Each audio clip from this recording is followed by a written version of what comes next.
Então, essa disciplina é uma disciplina obrigatória, né? 60 horas. E a disciplina tem como emenda os conceitos de linguagem de programação, os paradigmas da linguagem de programação, né? As noções de semântica formal, teoria dos tipos, né? Os tipos de dados, polimorfismo de dados, né? Verificação e inferência de tipos, semântica formal de tipos, né? O objetivo dessa disciplina é formar os conhecimentos básicos acerca das linguagens de programação, né? As suas características, a parte de semântica, de sintaxe, né? Isso aí vocês podem acompanhar aí no programa. Vão ter 4 unidades. Hoje nossa aula vai ser as 2 primeiras unidades, as características da linguagem, variáveis e tipos de dados. A forma de avaliação vocês já conhecem, né? A gente vai ter uma prova presencial no valor de 60% da nota. Vão ter 2 desafios práticos individuais. Os 2 vão valer 20% e vai ter um fórum avaliativo também no valor de 20%. O fórum já está até aberto, já teve muita gente que respondeu, certo? E aí os demais itens está lá esse material aqui está lá na sala de aula, na turma virtual, e vocês podem acompanhar, certo? Então, pessoal, eu queria dizer para vocês que linguagem de programação as linguagens, o desenvolvimento, né? É o meu forte dentro da minha profissão, certo? Hoje eu trabalho na Universidade Federal do Piauí, vocês já devem saber, desenvolvendo software. A gente desenvolve software, a gente dá manutenção em software, né? E a gente também procura transmitir esse conhecimento para vocês, né? Para muita gente, não só para vocês, mas para muita gente. Já como eu sou professor já há bastante tempo, eu procuro compartilhar esse conhecimento que eu consegui durante a parte de estudo, durante a parte profissional também, né? Então a parte de desenvolvimento é o que é meu forte, porque eu acho que envolve tudo na área de TI, né?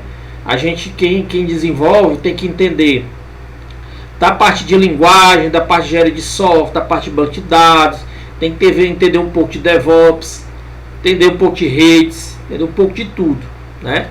Mas o curso de vocês não é um curso voltado para desenvolvimento, é um curso voltado para licenciatura, ou seja, vocês têm que transmitir, né, esses assuntos para os seus alunos também. Vocês vão ser futuros, né, quem escolher a área, né, da docência vão ser futuros docentes na área de licenciatura de computação. Então, a parte da linguagem de programação, a gente está vendo isso aqui no 7º bloco, vamos estudar coisas que a gente utilizou na prática lá nos primeiros blocos. Talvez você se lembre disso, né? Programação 1, programação 2 e outras disciplinas de programação que vocês já pagaram até aqui. Vocês já viram as estruturas, já utilizaram a linguagem, mas talvez vocês não soubessem bem como é que o software e o hardware trata aquilo que você escreve como uma linguagem de programação, certo? Então o objetivo dessa disciplina é mostrar para vocês como se vocês fossem os espectadores, né, de dentro do sistema operacional. Não todo mundo de vista, todo mundo que tá tentando, eu estou colocando aqui para dentro, certo? Não tem ninguém pedindo não, e está aberto aqui para todo mundo usar. Só que a maioria das pessoas não usam o e-mail de estudante, né? E aí ele barra na entrada aqui, mas eu tô liberando todo mundo, viu? Quem estiver tentando, eu tô liberando aqui, tá? Oi, pode falar, mano. Eu tava usando justamente o e-mail institucional aqui, não tava entrando não. Eu consegui entrar agora com o pessoal mesmo. Foi mesmo. Tá com algum problema aí, tem um pessoal reclamando mesmo. Pode ser por conta de alguma coisa na UFP aí, né? Mas pode pedir para entrar com outro e-mail que eu permito aqui, tá? Beleza. Tranquilo. Então, pessoal, a gente vai ficar como se a gente estivesse atrás do espelho, vendo todo mundo digitar, né, escrever um programa, e a gente vê como é que o compilador trabalha, como é que o interpretador trabalha, o que é cada elemento dentro dessa linguagem de programação. Então o apanhado é esse. O material da apostila é um material muito antigo. Quem escreveu esse material da apostila, esse livro da apostila, foi o professor Vieira. O professor Vieira foi meu professor na graduação, para vocês terem uma ideia, né? Não é que o professor de vocês seja tão velho não, certo? Mas é porque esse material, como é um material, vamos dizer assim, didático, científico, né? Ele não se envelhece com o tempo. Mas nós temos que mostrar para vocês, hoje em 2026, como é que as linguagens de programação estão trabalhando hoje, né? Quando esse material foi escrito lá atrás, a gente não tinha algumas linguagens de programação modernas como a gente tem hoje, né? E que agem um pouco diferente do que é colocado. Não tinha essa previsão na época, né, que foi escrito o material, de linguagem de programação terem uma estrutura tão diferenciada como tem hoje, certo?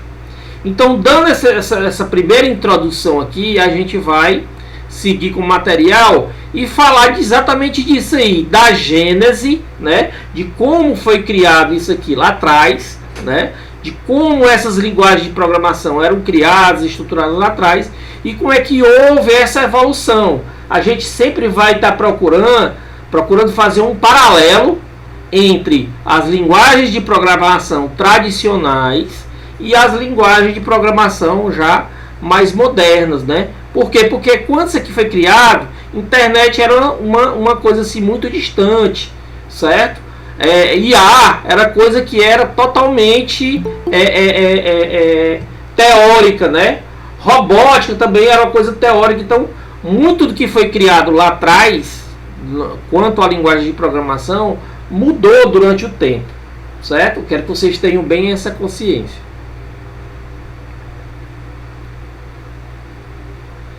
Então, na primeira parte a gente vai ver assim, o DNA do código, né?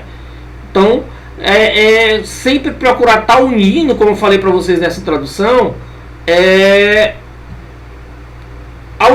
o que é o clássico, né, das linguagens de programação e o que é atual, certo? Então, esse paralelo sempre vai ser uma máxima dentro dessa aula de hoje. Para começar, a gente tem que perguntar o que é uma linguagem, certo? Então, o que é uma linguagem de programação, pessoal? O que é uma linguagem em si, né? Uma linguagem, ela nada mais é do que um protocolo de comunicação entre a intenção humana e a execução da máquina. Isso aqui a gente pode levar até para a nossa linguagem falada, ou em linguagem gestual, né, como Libras, ou outros tipos de linguagem. Então a linguagem é um protocolo que você vai utilizar certas formas de comunicar. No caso da linguagem de programação, ela é o que? A intenção que você tem como programador, né? A intenção que se tem como programador de passar uma ordem, né? uma forma de execução para a máquina. Eu não posso chegar, e hoje, como eu até falei para vocês isso aqui, a gente não previa isso, né? Mas hoje eu posso...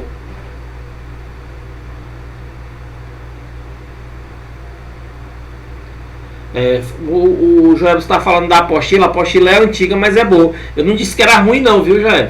Eu só falei que lá, por exemplo, a gente não tinha linguagens, não previa linguagem de programação como as que a gente tem hoje, né? As formas de declarar uma variável ou coisas do tipo como a gente tem hoje, certo? É simplesmente um paralelo. O que eu vou falar na aula de hoje, sempre vou remeter à apostila, claro, a parte de linguagens, mas vou dar sempre exemplos, né, da modernidade, como essas linguagens são utilizadas hoje, certo? Então, quando a gente fala assim, ó, que é a comunicação, né, comunicação, a intenção humana e execução da máquina. Eu podia pensar antigamente que eu não conseguiria falar para o computador, eu quero que você faça isso, isso, isso e isso, certo? Agora, hoje eu consigo, todo mundo concorda comigo? Quem é que discorda de mim que hoje eu consigo falar com a linguagem natural e o computador entender aquilo que eu quero falar, certo? E executar uma tarefa? Quem é que discorda? Ou todo mundo concorda? Quem concorda pode dar um emojizinho aí, ó, que concorda. Por quê? Porque isso se difundiu, né, com a IA, e eu poder transformar em linguagem natural em comandos para a máquina, certo? Então hoje eu posso, através de uma linguagem de programação, né, ó, pegar a minha intenção e executar na máquina, mas eu posso pegar a minha linguagem natural e fazer a mesma coisa, certo? Mas a linguagem, no final das contas, é o meio para eu executar essa ação. Vocês concordam? Então eu tenho que fazer isso aí, eu tenho que comunicar, eu tenho que falar o que eu tenho que fazer. No caso da linguagem de programação, eu vou ter que colocar os termos, as palavras reservadas e tudo mais que me faça conseguir transmitir, né, o que eu quero para a máquina, certo? Antigamente, pessoal, eu não conseguia fazer isso através de digitação, como a gente faz hoje, né? Digitar um programa, digitar uns dados. Antigamente eu usava o quê? Usava cartões perfurados. Final das contas, era isso mesmo, né? O binário. Então, no cartão perfurado que se utilizava antigamente, eu colocava todas as instruções, né? Colocava numa máquina na sequência correta desses cartões e a máquina ia executar, né? Isso aqui, ou furado ou não furado, era o binário, né? Hoje, linguagens mais modernas, você consegue digitar como se fosse um inglês, né? Fluente, por exemplo, o Python, o Swift, o JavaScript e outras linguagens mais atuais. Eu digo essas instruções, escrevo essas instruções, certo? Em inglês, né? Do inglês utilizando as palavras reservadas da linguagem e consigo executar essa função, certo? Deixa eu só mostrar aqui um negócio para vocês. Então, ó, a linguagem de programação, o código fonte, né, dessa linguagem é o que? É o que faz eu conseguir, né, digitando um texto, né, em uma linguagem de programação, conseguir que o computador entenda as instruções que eu quero seguir, certo? Então isso aqui é muito comum hoje você, né, conseguir digitar um código numa linguagem muito parecida com o inglês, né, ou utilizando outras formas de linguagem, né, que a gente vai ver também os paradigmas, produzir um produto que é um programa, né, e esse programa ser compreendido, né, diretamente pelo computador, certo? Então é essa a intenção que a gente tem de utilizar a linguagem, certo?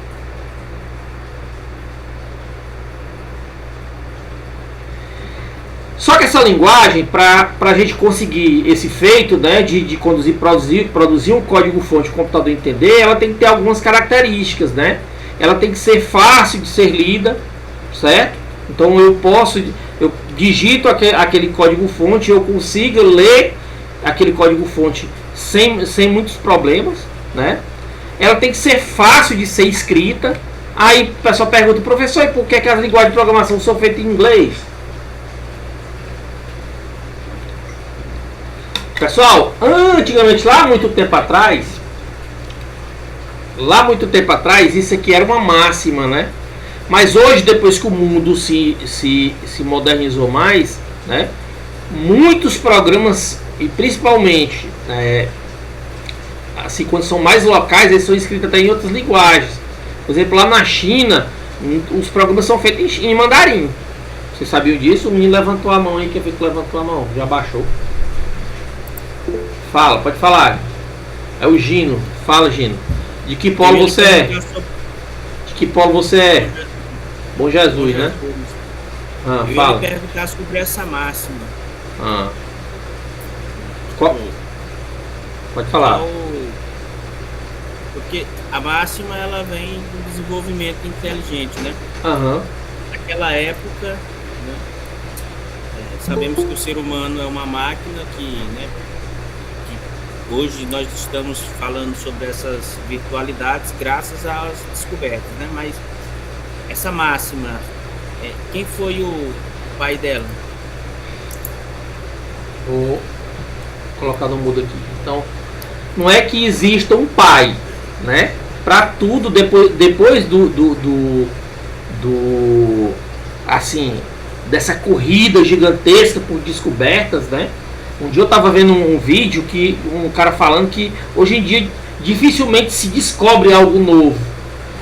Muito se pega do que tinha antigamente, dá uma melhorada e dá uma repaginada para a atualidade, né? Mas para a gente chegar no que a gente está hoje, Gino e demais da turma, foram várias descobertas. Tem vários pais e várias mães também. Não são só pais, são mães, né? Por exemplo, a primeira linguagem de programação foi criada por uma mulher. Vocês sabiam disso? Né? A primeira linguagem de programação foi criada por uma mulher chamada Ada Lovelace, né? Existe até uma linguagem de programação chamada Ada, né? Então, a Ada criou a linguagem de programação, outra pessoa criou o sistema operacional, outra criou um compilador. Isso aí são descobertas que foram feitas, né? Que hoje a gente chegou num padrão de utilizar essas descobertas, né? Com a infraestrutura que a gente tem, melhorar muito do que já está aí, né?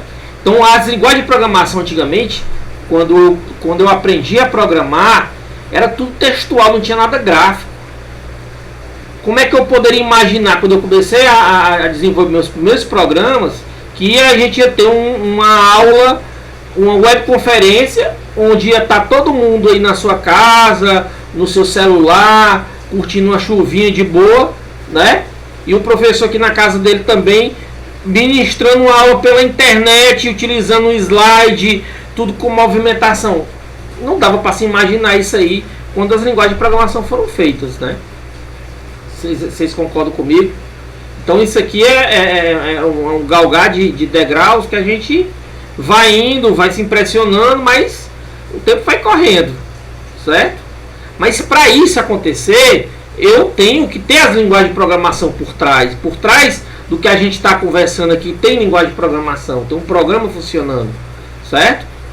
Então, e essas linguagens de programação, para muita gente usar e para isso se perpetuar, ela tem que ser fácil de ser lida, tem que ser fácil de ser escrita, os programas têm que ser confiáveis, porque se eu não confiasse na infraestrutura que a gente tem, eu não ia dizer para a gente ter uma aula hoje, à noite, numa quarta-feira, porque eu sei que a internet vai funcionar, que o programa de webconferência vai funcionar e por aí vai, certo?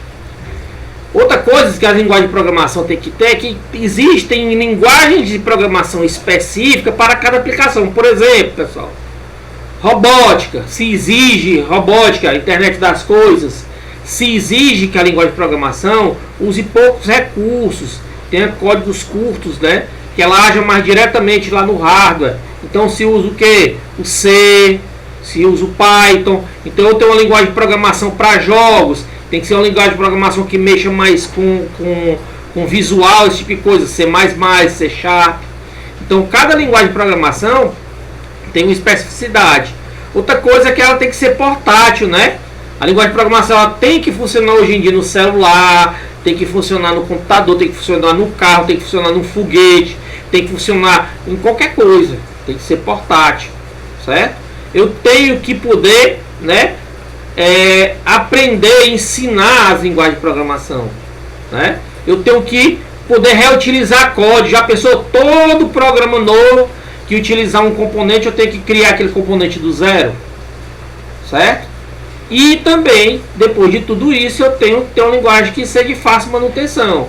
Precisei modificar alguma coisa no meu código, isso aqui seja bem fácil de ser feito, certo? Então, não é que todas as linguagens obrigatoriamente têm que ter todas essas características. características, mas são as características que são aceitáveis das linguagens de programação, certo?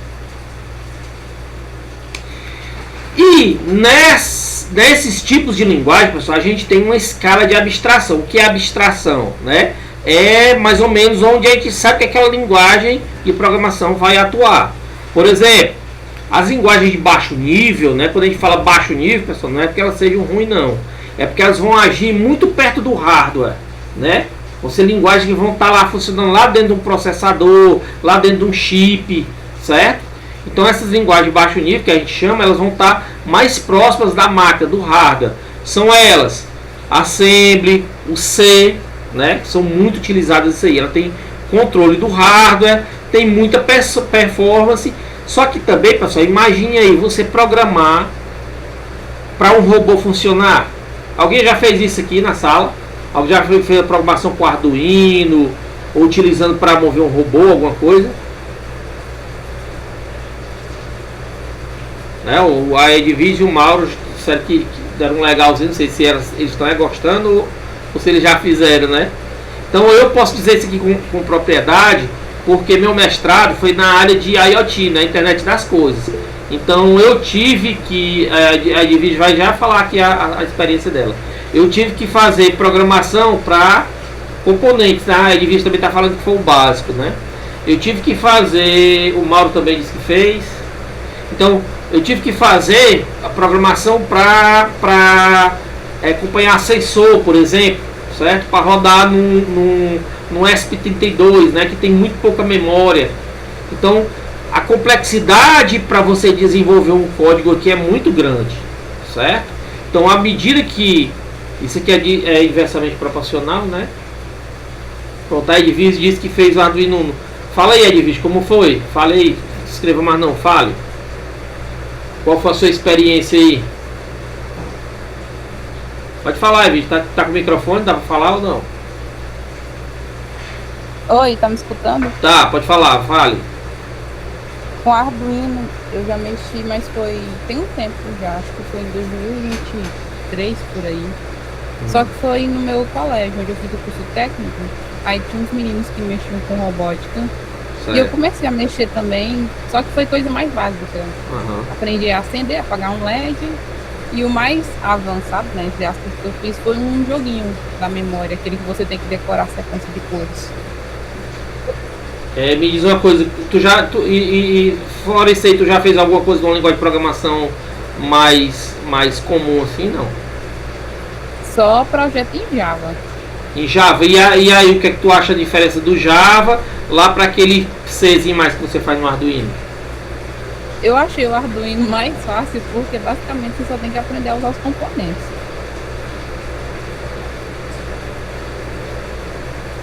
Eu não entendi. Mas na verdade ali Edvise, porque você tem que aprender a mexer os componentes, mas tu fez muito básico, né?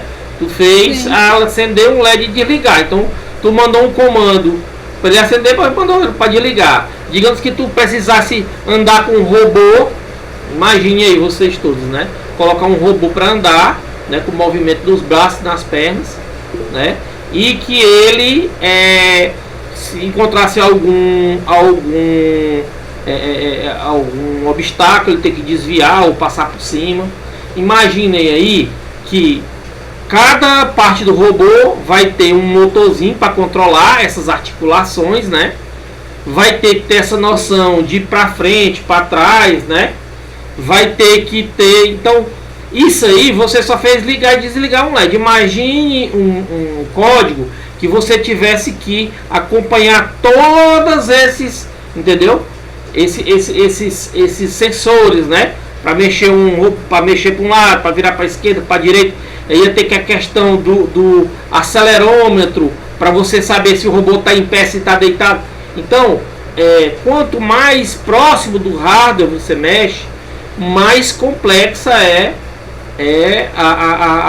o código que vai ficar, certo? Eu não sei se eu tenho algum código aqui, eu vou, enquanto bem aqui o menino fala, o Mauro fala, eu vou ver se eu acho bem aqui um código para mostrar para vocês. Fala aí, Mauro, pode falar, fica à vontade.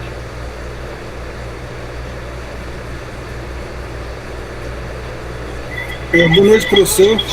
Boa noite. Boa noite aos colegas.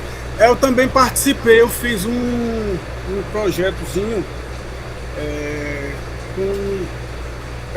mas foi com Python.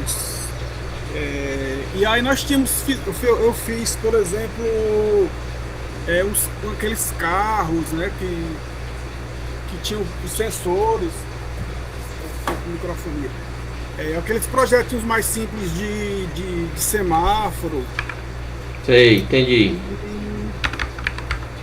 E aí, o que tu achou em relação ao... Também tanto a parte de hardware como de software, né?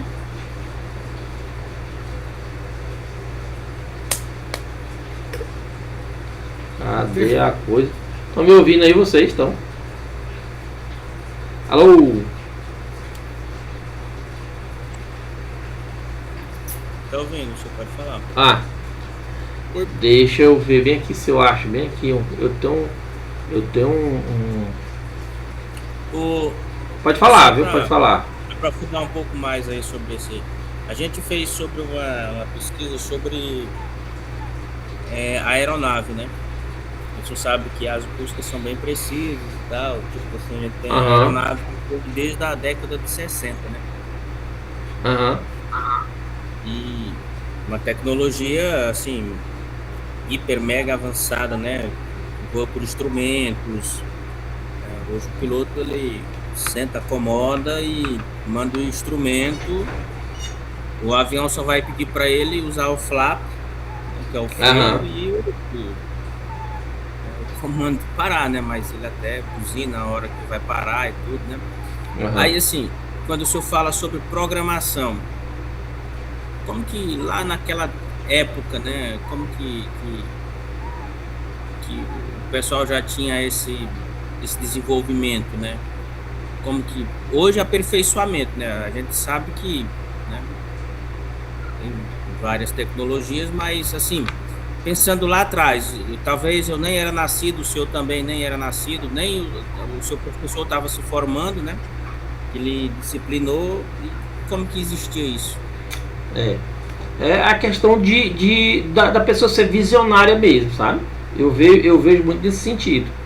Mas a questão da visão, não a questão da visão, a questão da tecnologia. Ela era aplicada, né? Não era aplicada. A questão é que não era aplicada, entendeu? Não era aplicada. É como eu tô falando, volta para ser visionário. O cara que inventou o avião, como tu falou bem nesse instante, hoje o avião voa sozinho, né? Mas o cara que inventou o avião, será que ele imaginou na cabeça dele que aquele equipamento que ele criou ali, que ele estava criando, ia ser do jeito que ele é hoje, né? Ele imaginou que ia ter um equipamento que ele mesmo sendo mais pesado do que o ar, utilizando a física, né? Utilizando um motor que vai rodar e vai colocar ele no ar. Mas ele imaginou, será que ele imaginou, pô, aí depois disso aí os caras vão criar uma IA? Não, é com o tempo, né? O que eu falo aqui na questão da programação, Gina, é o seguinte, olha, veja só. Esse programinha bem aqui, eu fiz ele em 2023, certo? O que é que ele faz? Ele usa um sensor. É um projeto que eu desenvolvi na universidade. Eu até escrevi um artigo sobre esse projeto, né? Ele usa um sensor de energia. Ele é bem simples, mas ele é bem útil. Imaginem vocês aqui, eu tenho uma universidade, né? A Universidade Federal do Piauí. Pronto, isso aqui foi feito para lá. A Universidade Federal do Piauí, ela tem, sei lá, vamos dar um chute aqui, 150 suítes, né, espalhadas pelo campo. Tem 150. A gente monitora todos esses suítes utilizando um software de monitoramento, né? Que aí ele mostra todos os suítes, se está ligado, se está desligado, o hack e tal, mostra isso aí tudo. A gente isso aí controla tudo lá dentro da STI. Se eu fornecesse internet, o senhor estava fazendo um mapa de acompanhamento. Tu é de qual polo, Gino? Oi, alô. tá de qual polo? Bom Jesus, Piauí. Ah, sim. Quando tu fornecer internet... Não, o senhor está dizendo ali que o senhor está falando de suíte, né? É, exatamente. A rede da universidade. Tá vendo lá, tem um mapa, né? Pronto, é. A internet em casa caiu. Pronto. Aí o senhor vai... Vamos dizer, exatamente. Caiu a internet lá do CCA, que fica bem distante da STI. Aí quando caiu a internet lá, o que acontece? A gente tem que pegar, a gente vê lá que tá desligado. A gente não sabe se foi o cabo de rede que quebrou ou se foi a energia que faltou.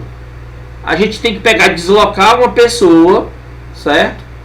Deslocar uma pessoa lá na STI para ir lá no CCA para verificar isso aí. Ele verificou que foi a energia que faltou. Ele não sabe mexer com energia. Ele vai solicitar a prefeitura universitária que mande uma pessoa lá para consertar a energia, certo? Ó, imagina o trabalho que é isso aí, né? Você ainda tem a equipe da STI é pequena, então foi o que eu pensei. Cara, vamos botar um sensor de corrente lá na saída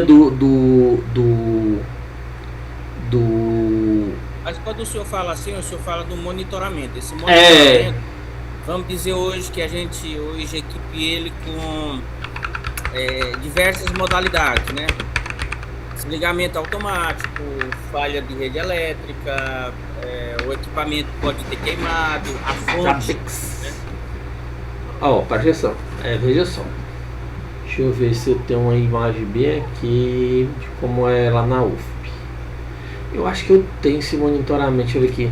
Monitoramento de rede da UFP. Eu acho que painel de monitoramento, eu não sei. Antigamente a gente tinha como verificar, mas eu vou mostrar para vocês aqui como é que era lá. Era tipo assim, ó. Não, tá bom. Vamos se aprofundar. Não, porque senão aí, ó, lá ficava a coisa tipo isso aqui, ó. A gente usava um software chamado Zabbix, né, ó. Era muito parecido com isso aqui, ó. Né? Então lá tinha todos os hacks.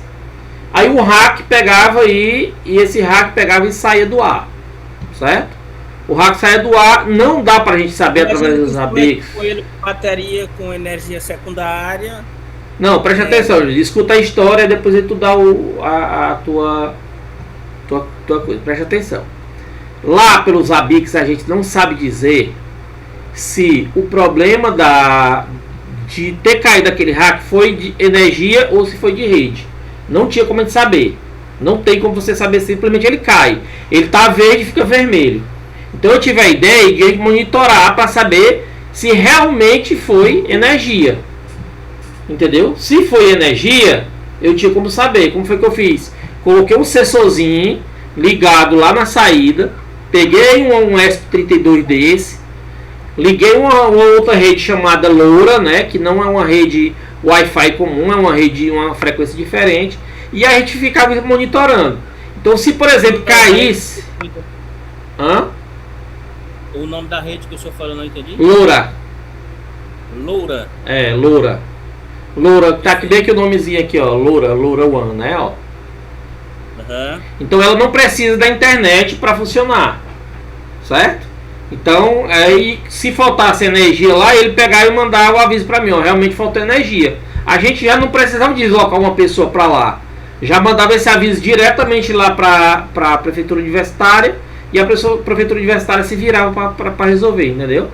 Entenderam a temática do negócio? Só que se vocês verem, para botar esse sensorzinho para funcionar, o código é muito complexo. Você tem que mandar endereço, tem que mandar a chave. Então, o que eu estou querendo falar aqui em relação aos níveis de abstração, que quanto mais baixo, a complexidade é maior para você desenvolver o código, certo? A Edvich falou que mexeu com Java depois. Eu tenho um nível intermediário, né? Por exemplo, C++, o Rust são linguagens de programação que eu consigo comunicar tanto com a parte mais elevada, né? Com os programas mais elevados, mas também eu consigo colocar lá um endereço de memória, por exemplo, lá no C, no C++, né? No Rust também. E eu tenho a abstração mais alta, né, que são as linguagens de programação que a gente conhece mais, Python, Kotlin, JavaScript, né, que aí elas são mais fáceis de você desenvolver, né, a legibilidade dela é bem maior, né, e a complexidade não é tão grande quanto as linguagens de programação de mais baixo nível, certo? Por isso que eu dei esse exemplo todo e a gente enrolou um bocado aí, mas para dizer o seguinte, que quando você trabalha mais perto do hardware, a complexidade do seu código é maior, é mais difícil você compreender. E à medida que você vai subindo, né, essa complexidade diminui e a legibilidade é maior.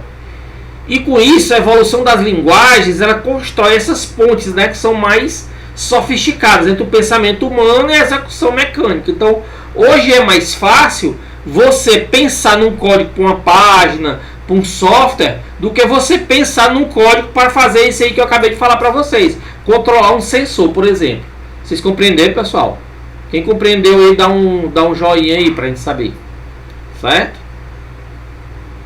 Beleza, então vamos lá. Para isso funcionar, para essas linguagens de programação funcionarem, a gente tem que, além de ter uma linguagem, ter uma ferramenta que leia aquele programa que você desenvolveu, certo? E traduza de uma forma que a máquina possa compreender. Quem é esse elemento? A gente chama ele de compilador, certo? Então o compilador, o que é que ele faz? Ele pega um código numa linguagem de programação, certo? E transforma aquele código num programa já pronto, a gente chamava antigamente no tempo do Windows, né, de executável, né? Tem até os .exe. Quando você mexer com o Windows aí, o programa, o software, a maioria deles, quando é exe, é um programa executável, né, um aplicativo. Então o compilador pega aquela linguagem de programação, lê todos aqueles comandos, transforma num produto, né, diferenciado que o computador entende, certo? Então a vantagem disso aí é porque você tem muita performance, né? Por quê? Porque o compilador ele vai otimizar aquele código para ser utilizado no hardware. Por exemplo, um compilador em C, ele modifica aquele código para ser utilizado no hardware com pouca memória, com pouco processamento, certo? Já o compilador, por exemplo, em Delphi, né, com a linguagem já de alto nível, ele pega, joga tudo dentro daquele software, ele torna um software bem grande, né, muito grande, e executa lá. O Windows tem memória, o Windows tem processamento, certo? Então, as linguagens de programação que hoje usam compiladores são várias, né? Mas para dar um exemplo para vocês aqui, o C, o C++, né? O Rust são linguagens que utilizam um compilador.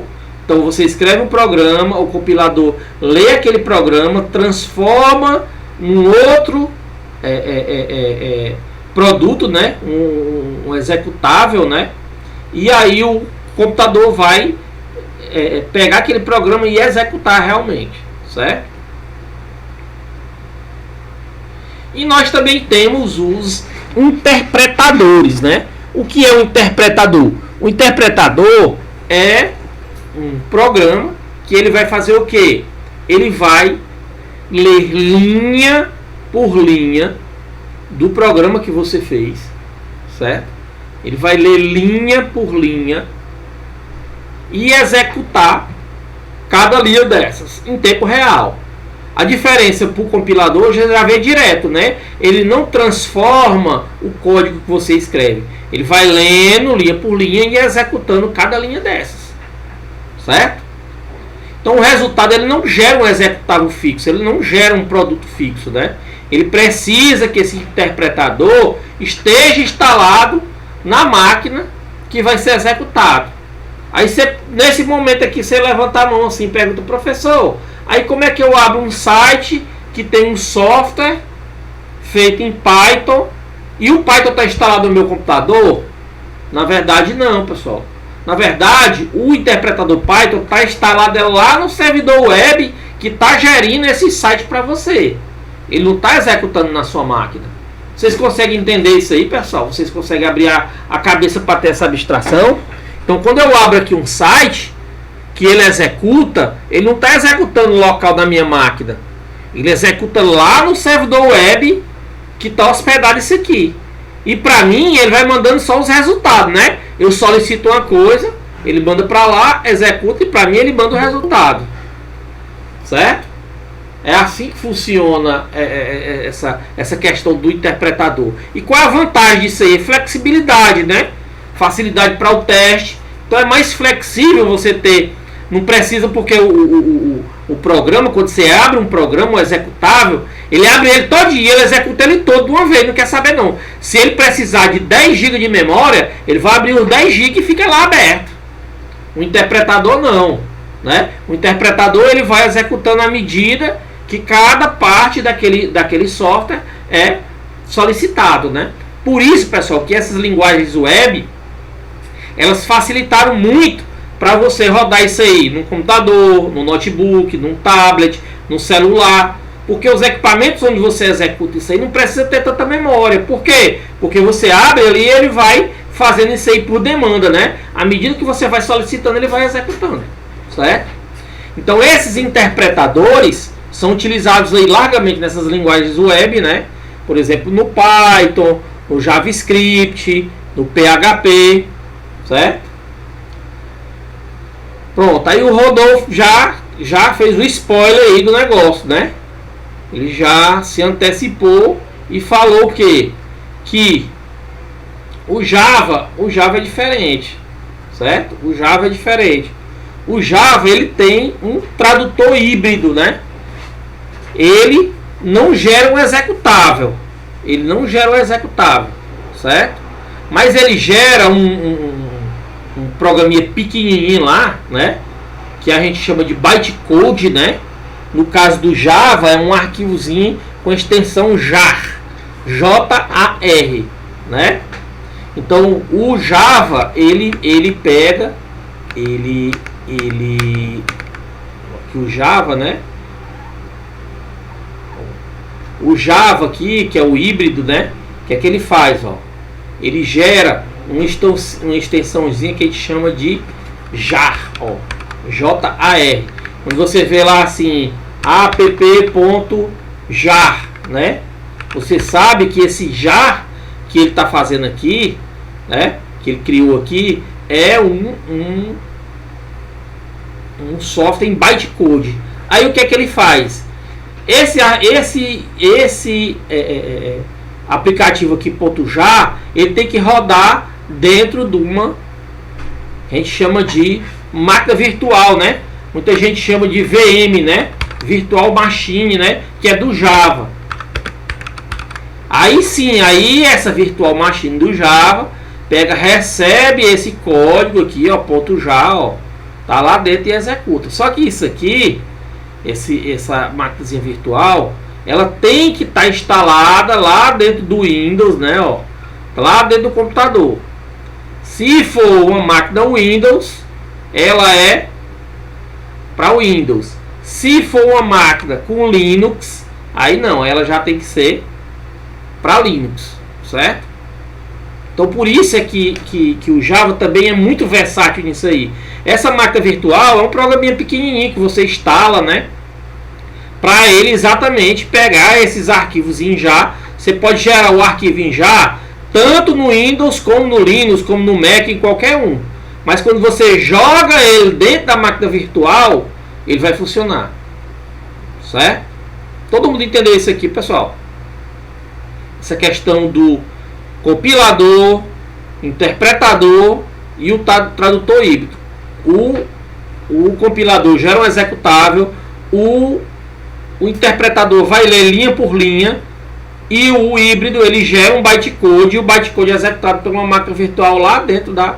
Só o Java que tem? Não. O C# também tem, né? O .NET. Então são aplicações mais específicas para o Windows, certo?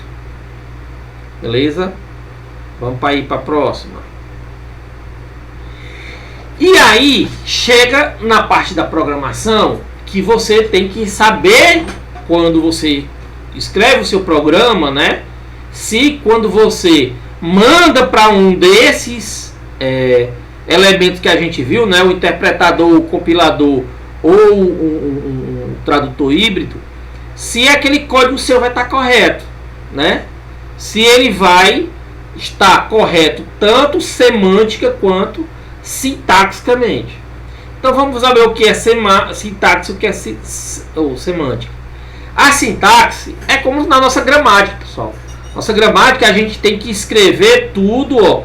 A gente tem que pegar, quando a gente vai fazer, que a gente diz assim, vamos fazer uma análise sintática daquela forma, daquela frase, né? Aí eu digo assim, o dia amanheceu bonito. Aí eu tenho uma frase que vai ter um verbo, vai ter um sujeito, e tudo vai ter que ser bem organizado nessa frase para você entender, né? Porque se você não organizar a sua frase, ninguém vai entender. Se você dizer assim, amanheceu dia bonito, né? Fica meio que sem sentido, né? Então, a sintaxe na linguagem de programação é a mesma coisa. Você tem que escrever todos os elementos daquela linguagem de programação corretamente, em primeiro lugar, corretamente. Você não pode errar o nome, né?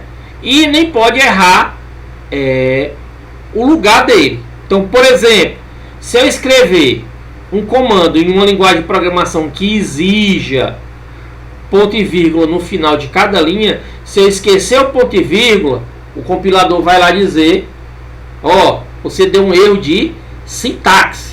Por quê? Porque faltou um elemento daquela frase. Quer dizer, se eu colocar na minha frase em português, se eu esquecer do verbo, a frase não vai fazer sentido, né? Aquela oração não vai ter sentido. Então, quando eu esqueço algum elemento, quando eu coloco fora de ordem, vai dar erro de sintaxe. É diferente da semântica. A semântica, ela vai trabalhar com o sentido do código, né? A semântica vai ter que atentar para o sentido. Faz sentido aquele código? Pode ser que você não esteja errado sintaticamente, mas esteja errado semanticamente. Vamos ver um exemplo aqui para facilitar. Por exemplo, ó, eu tenho aqui, ó, declarado, né, int, ó, vamos lá, ó, int idade igual a 20, certo? Eu devia ter botado esse negócio aqui, eu ia perguntar pra galera, por que que tá errado? Por que que tá errado em Java isso aqui, pessoal? Se eu fosse escrever essa linha de código em Java, por que que estaria errado? O Rodolfo está dizendo que é o int. Por que o int, Rodolfo? Pode falar, Rodolfo. Olha aí, ó. Então, o Rodolfo está dizendo que o 20 não é um string, né? Não é isso? O 20 tem que ser um inteiro. Então já deu erro de sintaxe. Por quê? Porque sintaticamente, para o compilador, se eu vou declarar uma variável, eu tenho que dizer o tipo da variável, certo? O nome da variável. E se eu for fazer alguma atribuição, vamos lá para o ScalaDraw. Ó, digamos aqui, se eu for pegar e declarar uma variável, o que é que eu tenho que fazer? Ó, primeiro eu tenho que declarar o tipo da variável. Podia ser só assim, né? Ó, podia ser que eu tivesse aqui, ó, minha variável, que não precisasse nem inicializar, né? Lá no Java mesmo, se eu colocar aqui, ó, int igual a 20, vai estar certo. Todo mundo concorda? Eu criei uma variável, né? Dei um nome para a variável e disse que ela é do tipo inteiro. Mas eu quero inicializar essa variável, então eu vou lá, ó, inicializo a variável. Eu já estou pegando a parte de constante aqui. Vou pegar isso aqui, trazer bem aqui para cima aqui. A gente não misturar uma coisa com a outra, né? Então aqui, ó, tá aqui minha variável int igual a 20, beleza. O tipo da variável, o nome da variável, estou atribuindo aqui, estou dizendo que ela começou, certo? Ponto e vírgula no final, como o Mauro está dizendo aí, ó. Se for no Java, o ponto e vírgula é obrigatório.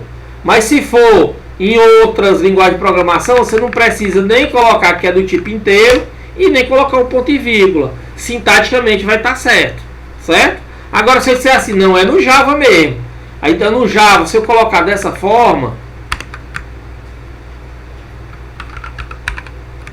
vai estar errado. Por quê? Porque eu declarei a minha variável como inteiro. Eu não posso atribuir um valor de string para ela. Então vai dar um erro sintático, certo? Agora, quem me diz por que em outra linguagem isso aqui vai estar errado? Vai ter um erro semântico aí.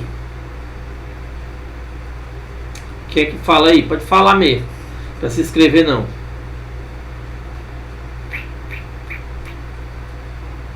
Hein? Se eu dissesse bem assim, ó. Pegasse lá no... sei lá, no... lá no JavaScript, que é uma das linguagens mais... se eu dissesse assim, ó, idade igual a 20, ó. Lá no JavaScript. Isso é um erro sintático ou um erro semântico?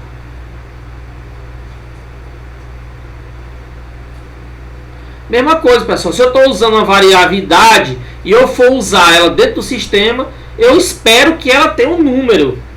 Não é verdade?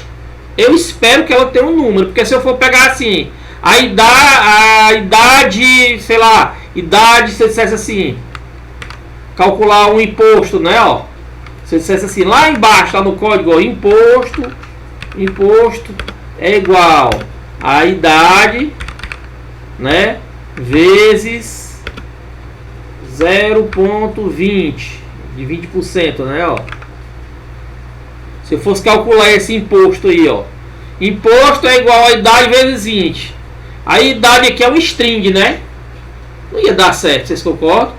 Então aqui no JavaScript não dá um erro de sintaxe, porque ele não tem essa tipagem muito doida, mas vai dar um erro de semântica. Por quê? Porque não faz sentido eu atribuir um valor de string a uma variável que vai ser numérica.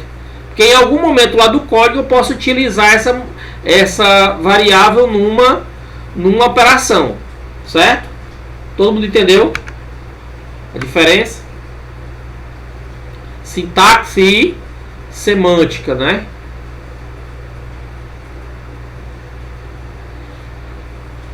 Então, como é que é feita essa análise? Como é que o compilador faz isso, né? Então, o compilador, ele tem o compilador ele é um software bem grande e ele é dividido em várias partes, certo? No curso de computação, quando eu fiz o curso de computação, né, eu desenvolvi um compilador para uma linguagem. A gente pagava essa linguagem lá, ou essa disciplina lá chamada compilador. A gente quis escrever um compilador. Então, nosso compilador, ele pegava e tinha que ler uma linguagem, né? E aí a gente tinha a formação da linguagem, uma loucura danada. Não quero nem saber. Vocês, graças a Deus, acho que vocês não têm essa disciplina compiladores, nem autômatos formais, essas coisas. Parece que vocês não mexem com isso, não, né? Então, aí você faz um software bem grande. Lá dentro do software tem uma parte do software que é o analisador léxico. O que é que o analisador léxico faz? Ele pega... O analisador léxico, ele pega, ó, ele recebe o código, né? Cadê a minha imagenzinha, meu Deus? Não veio pra cá. Deixa eu ver bem aqui. Aqui ela aqui. Ó. O analisador léxico pega, ó. Digamos que ele pega, ó, esse texto de código aqui, né, ó, conte é igual a 4 vezes num mais 5. Então, ó, aqui está escrito lá a linha de programação. O analisador léxico vai ler isso aqui como um string. E aí vai separar cada pedacinho desses aqui, certo?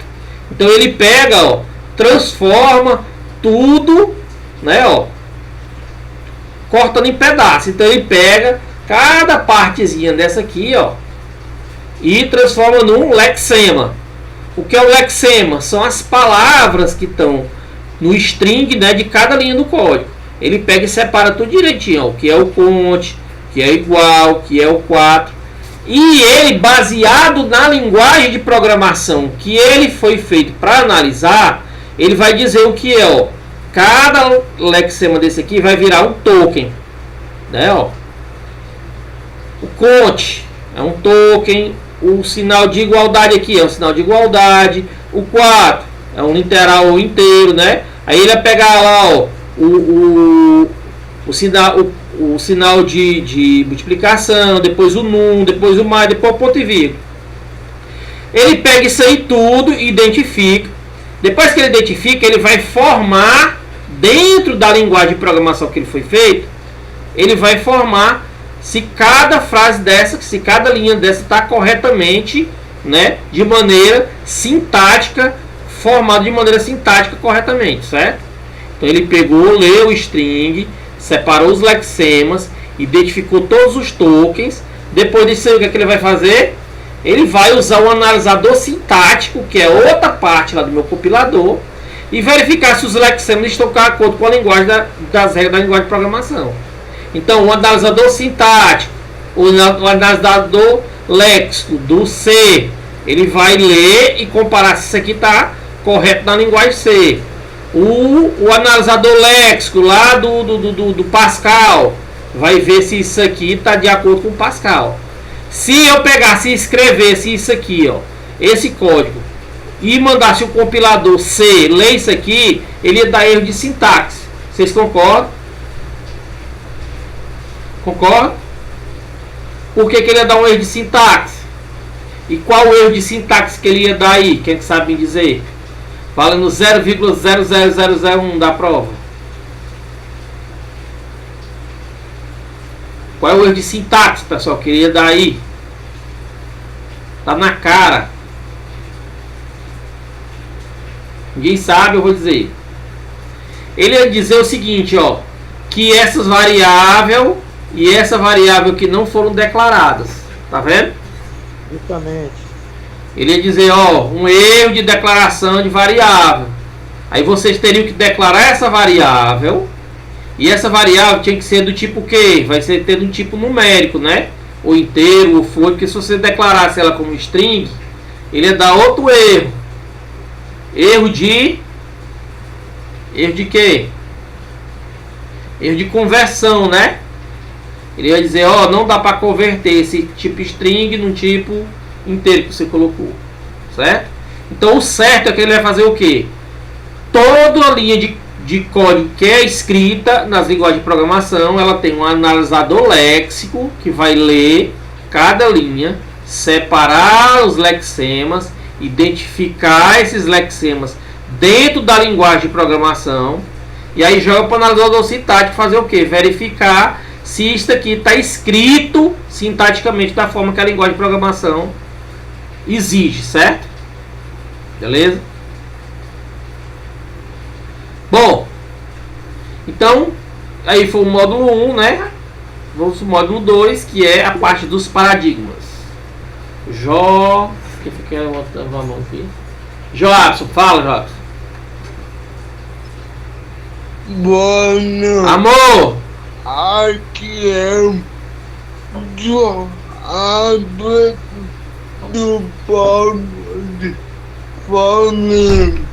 É porque eu tenho uma dúvida quando eu vou fazer os códigos.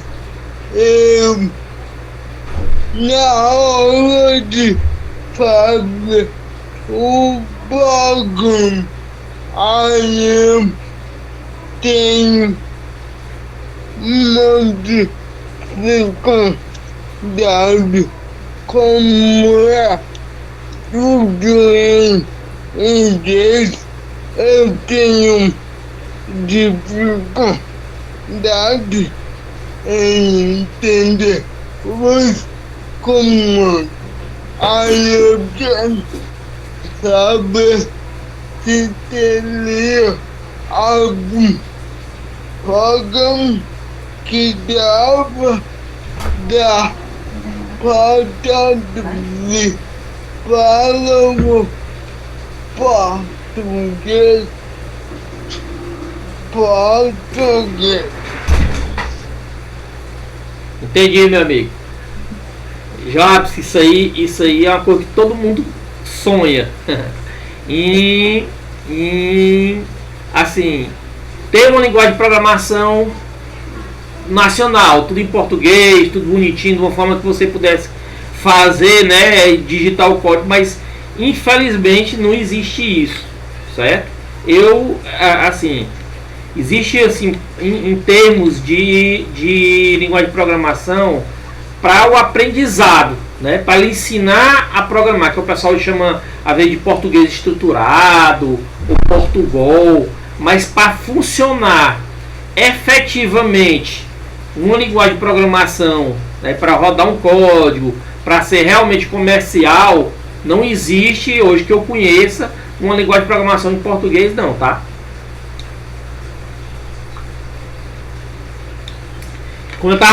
Como eu falei no começo da aula, hoje em dia você vê muito código em mandarim, certo? Por quê? Porque a China hoje, ela é um polo, acho que todo mundo tem essa ciência, é um polo tecnológico muito grande, né? E um mercado consumidor e produtor também muito grande de tudo, de tecnologia e também de código, né? Então lá eles usam o mandarim, né? Eles usam o mandarim. Mas veja, Joabs, é o seguinte, a linguagem de programação, as linguagens de programação em si, elas são muito engessadas na forma. Isso aqui a gente vai ver aqui durante esse curso, né? Que quando você quer fazer uma declaração de uma variável, é sempre daquele jeito. Quando você quer fazer um looping, né? Repetir um código várias vezes, é sempre daquele jeito.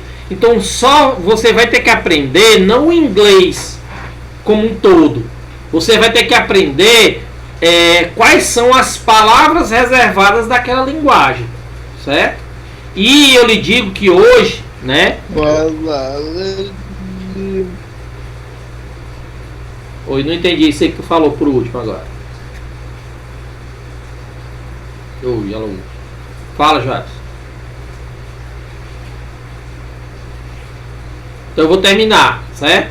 Então hoje esses editores de código, né? Muitos editores de código, Joabs e demais, para você desenvolver o software já tem muita facilidade, né? Já tem um autocompletar, já tem uns assistentes com IA que você consegue junto com eles, né? Junto com eles desenvolver alguma coisa, mas para entender mesmo o código a fundo, você tem que ter o conhecimento de como é que funciona essa linguagem de programação. Não é só, Joabson, você entender o inglês, certo? Porque senão não existia programador. Você pega uma linguagem de programação, por exemplo, vou dar um exemplo para vocês. O menino falou bem aqui no chat, o Rodolfo, sobre o COBOL, né? Falou assim, ó. Se não me engano, a maior falha da linguagem COBOL era a dificuldade de estruturar blocos de código, muitas falhas no if, por exemplo, certo? Então, o COBOL, o Java, eles têm uma quantidade de palavras reservadas da linguagem. É limitado, entendeu? Se você for pegar, vamos dar um chute aqui, 200, 300 palavras reservadas. Então a gente, com o conhecimento da gente, a gente tem muito mais do que isso do nosso conhecimento em linguagem, né? Linguagem português, que eu falo assim, certo? Então você tem que aprender uma linguagem de programação. Quando você for trabalhar numa linguagem de programação específica, aprender esses conceitos que a gente está estudando hoje, compilador, a gente vai ver variável, a gente vai ver nessa disciplina, a gente vai ver como é que se diz? Os fluxos de controle. Então a gente vai ver o que toda linguagem de programação tem. Todas elas têm. Certo?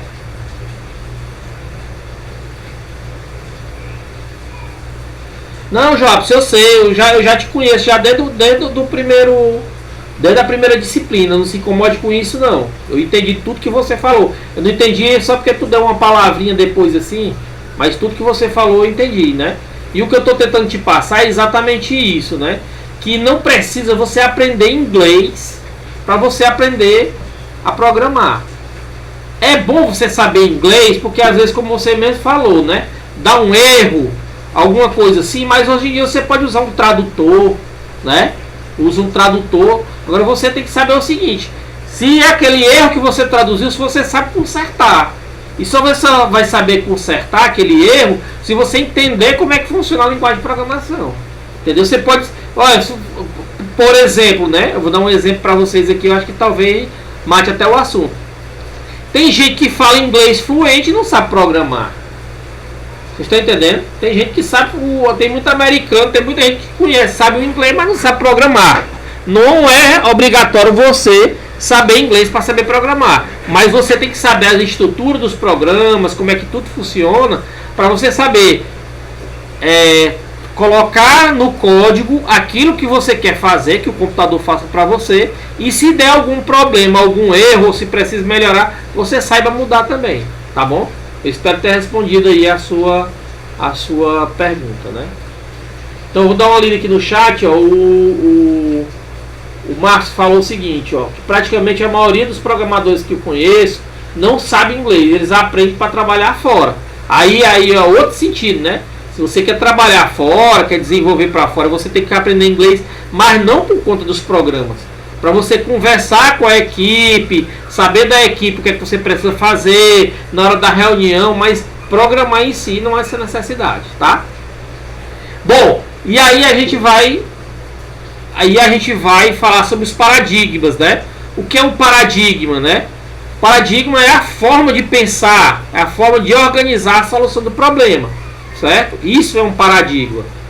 E fazendo uma analogia é o seguinte, por exemplo, tem gente que pega uma música em MPB e toca ela em forma de rock, torna ela em forma de jazz, toca ela em forma de swingueira, toca ela de qualquer forma. Então, o paradigma é mais ou menos isso, é você pegar uma coisa e conseguir executar ela de outra forma, completamente daquela forma que ela foi feita. Mais ou menos isso, certo? Quanto às linguagens de programação, a gente tem alguns paradigmas. O principal, eu acho, o primordial, o que começou tudo aí, foi o paradigma imperativo. O que é o paradigma imperativo? Ele tem como foco como as coisas devem ser feitas, certo? Então, geralmente o paradigma imperativo, ele é uma forma de você escrever seu código, que você coloca isso aí em linhas, e cada uma linha é executada, ó, de forma subsequente, né, ó.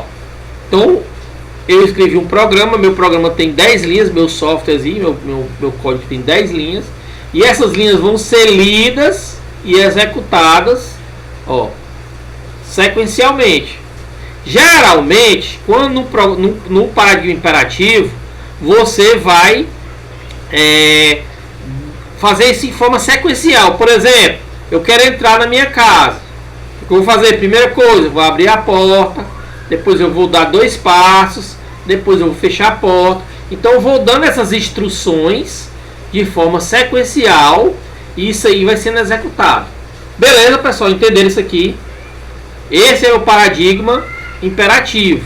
Exemplos de linguagem de programação que utilizam só o paradigma imperativo: o C, Fortran, o Pascal. São linguagens que, quando você quer fazer um software, um programa que precise seguir essa ordem, você vai utilizar o paradigma imperativo nessas linguagens.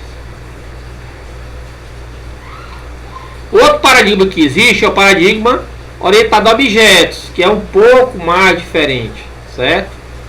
O paradigma orientado a objetos, cadê, meu Deus?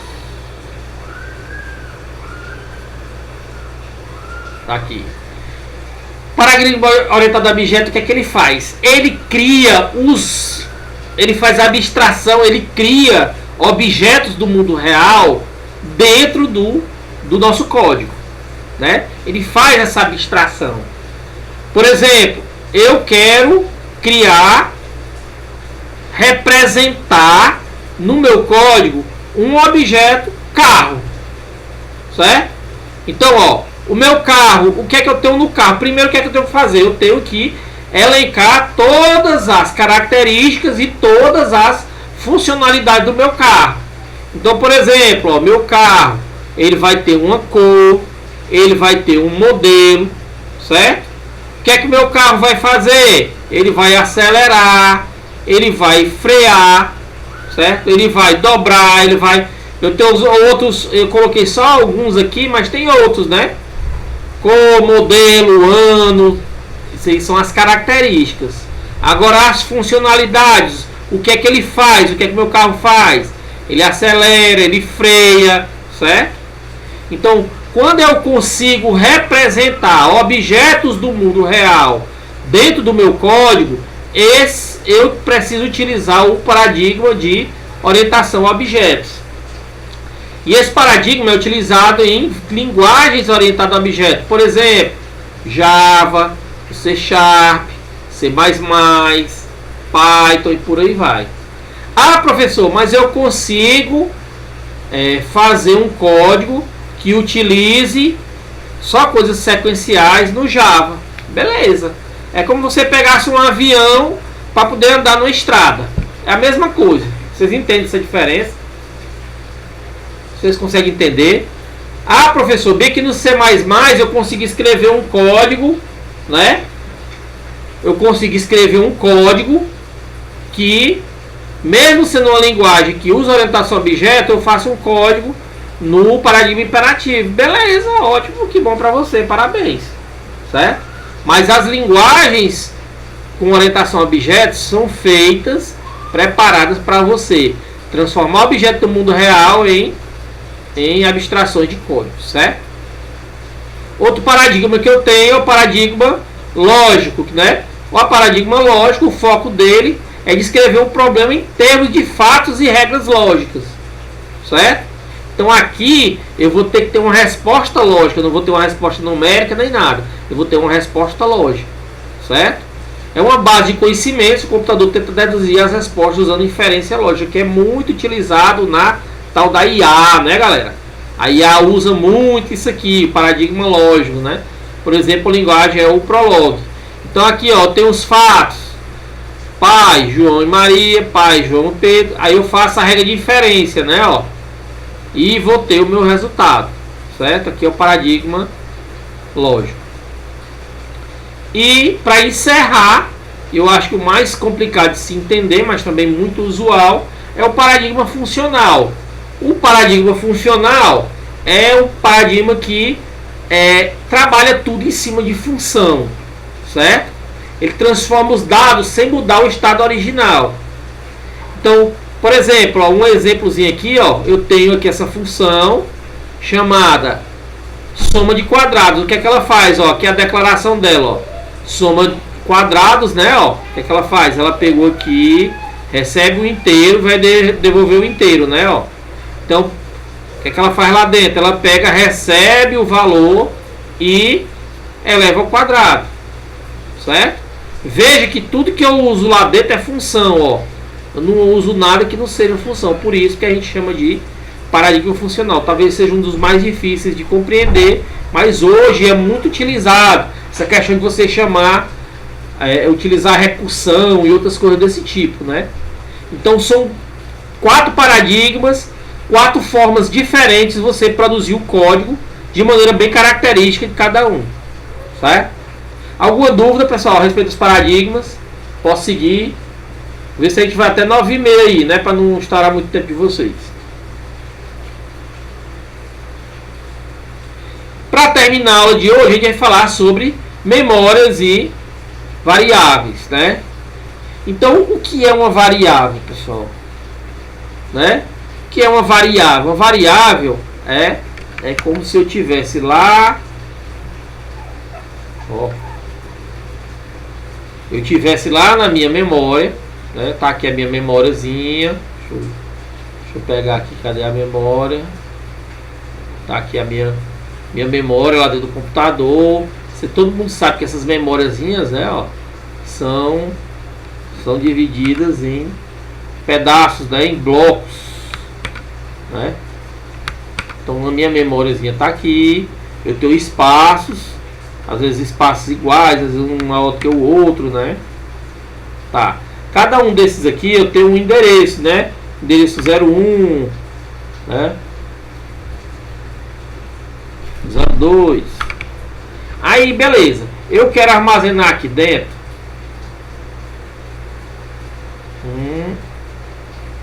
um número. 1, 2, 3, 4, 5, 6. Certo? Quero armazenar um número. Tu precisa armazenar esse número. Certo? Em algum momento do meu código eu preciso armazenar esse número. Então lá no meu código eu pego e digo o seguinte, ó.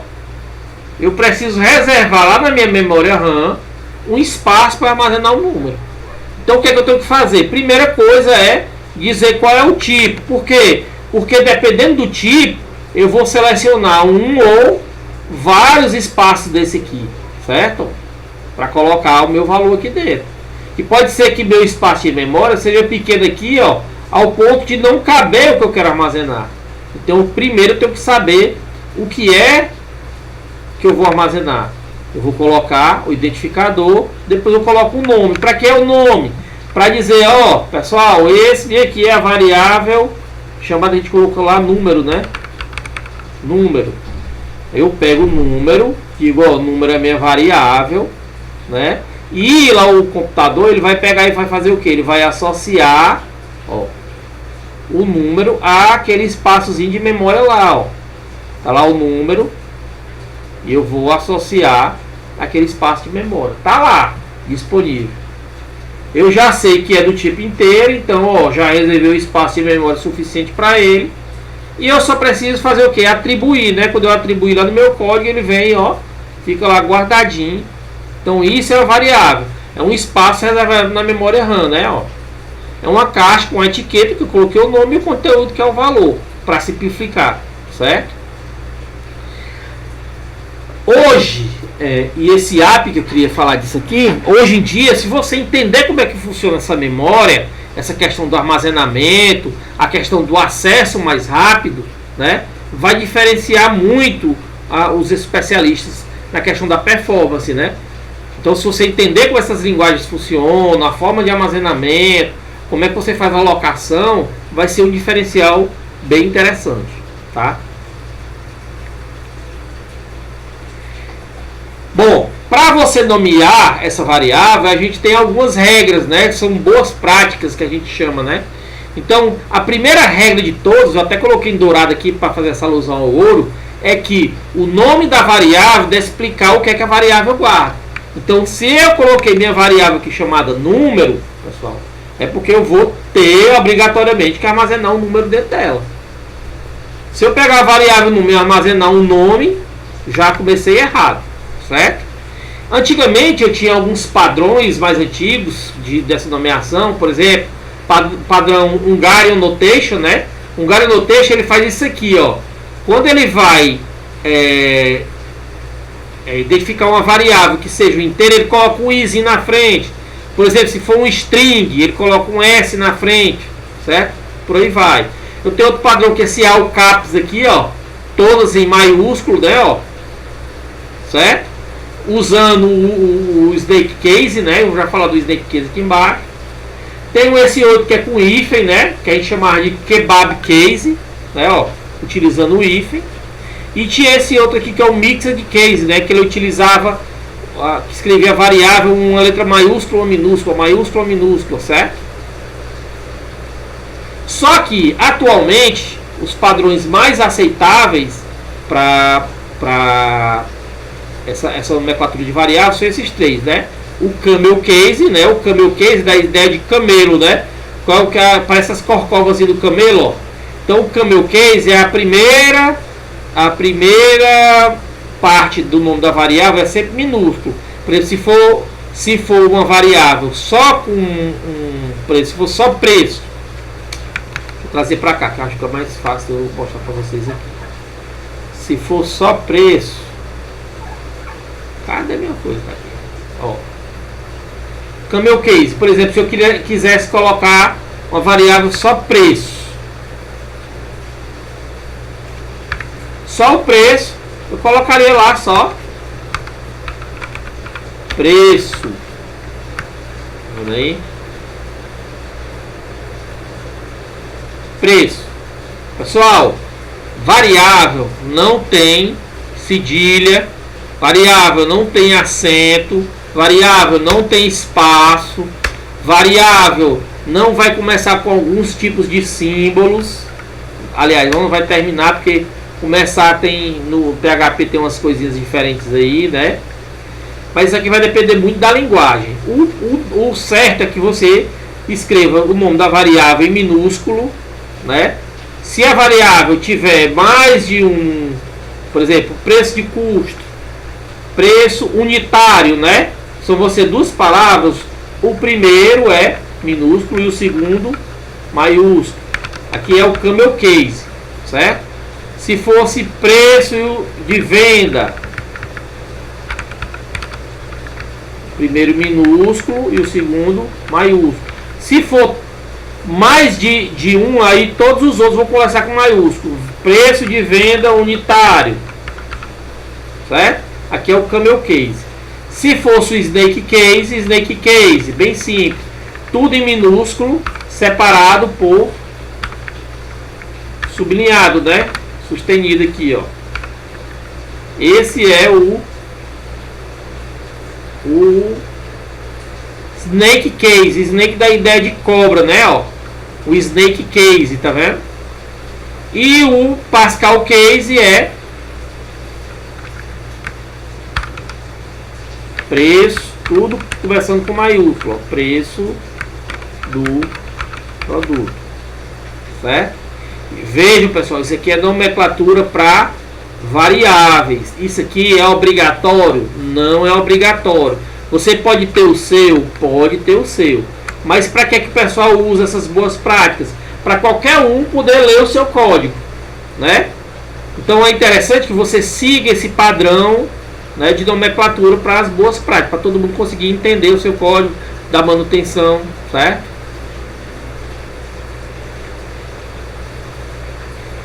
Tipagem estática. A tipagem é você dizer, né, o que é aquela variável sua. Por exemplo, quando eu digo aqui, ó, que variável total é do tipo inteiro, eu tô forçando o compilador a colocar só o valor que eu quero colocar lá. Eu tô dizendo para outra pessoa que for ver meu código que aquela variável é do tipo inteiro, certo? Então nisso aí eu tenho segurança, né? Por isso que ele fala que é a tradição segura. Eu tenho segurança de que aquela variável não vai ser modificada. Digamos, por exemplo, essa variável bem que ela vai controlar, sei lá, um reator nuclear. Ela não pode receber um valor que não seja inteiro. Vocês imaginam essa? A gente às vezes coloca uma coisa bem assim, superlativa, para dar ideia de que a gente tem que saber como é que as nossas variáveis vão ser manipuladas pela gente e por outras pessoas também, inclusive pelo programa, né? Então a grande vantagem é que se eu esquecer e atribuir um valor que não seja inteiro, o compilador vai me avisar, certo? Então a tipagem estática funciona dessa forma. Existem várias linguagens de programação que utilizam essa tipagem estática, né? Por exemplo, no Java e no C++, né? Eles continuam usando os pilares dos sistemas, né, corporativos. O Java hoje é uma linguagem que é muito utilizada no setor corporativo. Por exemplo, o nosso software, o SIGA, ele é feito todo em Java, né? Eu acho que eu até falei isso para vocês. O Rust também é uma linguagem muito utilizada hoje, né? Uma linguagem moderna que aposta fortemente em tipagem estática, né, para garantir a segurança de memória. TypeScript, né, que é o JavaScript tipado, né? O TypeScript é o JavaScript tipado. E o Go, é uma linguagem de programação muito utilizada hoje para grandes corporações, também ela usa a questão da tipagem estática. E as vantagens dessa tipagem, o que? Detectação precoce de erros, né? o compilador aponta logo o erro. A melhor manutenção facilita essa refatoração quando você trabalha com grandes equipes. As ideias mais inteligentes, né, elas oferecem essas opções hoje de autocompletar. Isso aqui que eu estava te falando, Joabson. Hoje, quando você usa essas ideias, por exemplo, o VS Code, o Gira, o Eclipse, eles já estão ajudando você a escrever o código. Quando você coloca lá que é uma variável inteira, né, uma variável você usou ali em algum lugar, ou se relaciona essa variável com outra variável, ele já vai sugerir para você colocar aquela variável com um tipo, né? E a performance principalmente, porque, por exemplo, se eu tipar minha variável, dizer essa aqui é inteiro, né, eu não vou estar deixando a critério do compilador alocar memória para isso aqui. Eu já estou dizendo, eu quero que minha variável seja inteiro, o tamanho dela já é específico e não vai aumentar disso aí. Então eu melhoro bem a performance do meu sistema, certo? Diferentemente da tipagem dinâmica, né, que hoje é o moderno. O que é que eu faço hoje? Eu não defino mais tipo, eu digo lá total igual a 10, eu posso dizer total é igual a uma frase, total igual a um texto, total igual a um arquivo. Hoje é dessa forma. É bom? É ótimo. Por quê? Porque você faz um programa de 1.500 linhas. Quando você terminou de fazer o programa, tá lá numa linha tal de um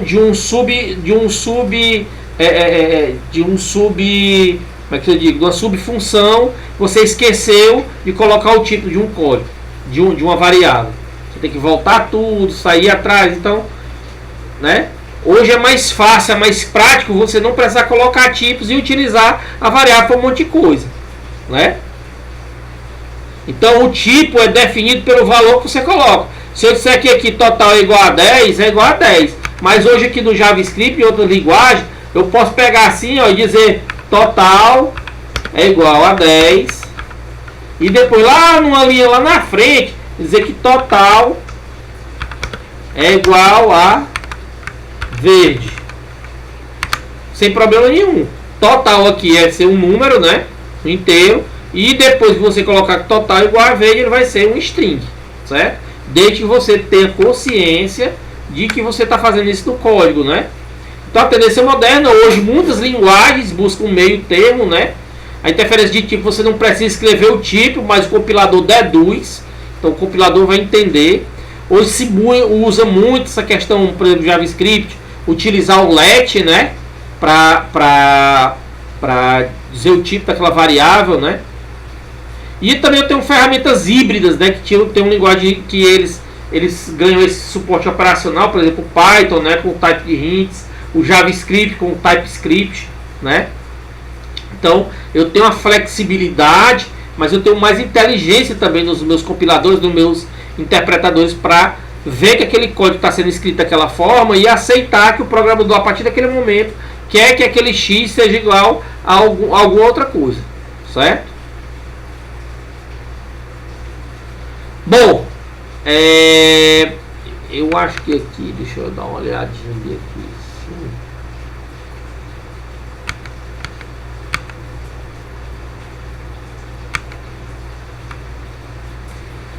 Bom, falando dos tipos, só que ele seja o último ou penúltimo slide, né? A gente tem a base de tudo, de todos os tipos, né, que surgiram, que são o tipo inteiro. O tipo inteiro, eles são números sem casas decimais, certo? Então, por exemplo, qualquer número que tiver um vírgula alguma coisa, né, não é inteiro. No caso aqui dos programas, a gente usa ponto, né? Então aqui o 1, o 50, o menos 100, todos eles são do tipo inteiro. Tem o tipo real, né, que é o float e o double, né, que são números que eu tenho uma vírgulazinha lá, ó, final, né, 3.14, 10.50. Tem os tipos caracteres, né, char, string e por aí vai. São tipos que eu uso letras, símbolos, né, para preencher essas variáveis com esses tipos.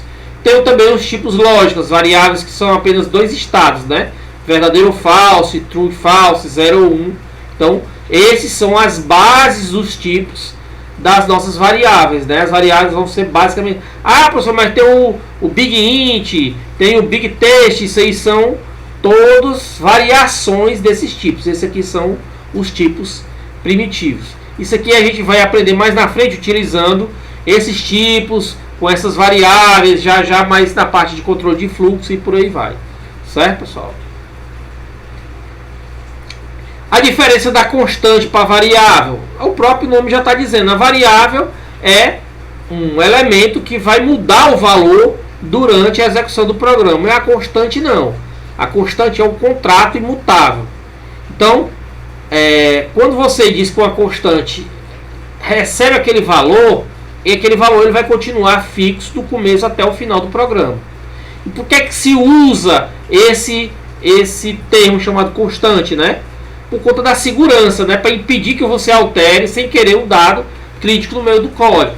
O exemplo que a gente dá é o pi, né? Por exemplo, o pi ele é 3.14 no começo do código e no final do código. Eu vou precisar desse cálculo em algum momento do meu código e ele tem sempre que ser igual a 3.14 e acabou essa conversa, certo? Então é bem nítido essa diferença da questão de variáveis e constantes, certo? Bom, com isso a gente encerra a nossa aula, né? Eu quero agradecer a todos, é um horário bem adiantado. Eu vou combinar com vocês a próxima aula para a gente fazer na quarta-feira, se eu não me engano, estava marcado para sábado, dia 20 e alguma coisa, né? Mas eu quero fazer na quarta-feira nesse horário, 7 horas. Se a gente vê que tem outra aula nesse horário, a gente pega e remarca, tá bom, pessoal? Mas no mais eu queria agradecer muito a vocês, e na próxima aula a gente vai falar sobre operadores lógicos, né? E outros tipos de estruturas que são intrínsecos das linguagens de programação, beleza? Alguma dúvida, pessoal? Vocês ficaram com alguma dúvida? Professor, Pode falar. então, eu pergunto ao senhor, essa aula vai ficar disponível lá no SIGA? Vai sim, vai com certeza, viu? Postar o quê? Obrigado. De nada. Então, pessoal, uma boa noite, fique com Deus todo mundo, viu? E até o nosso próximo encontro. Tchau, tchau.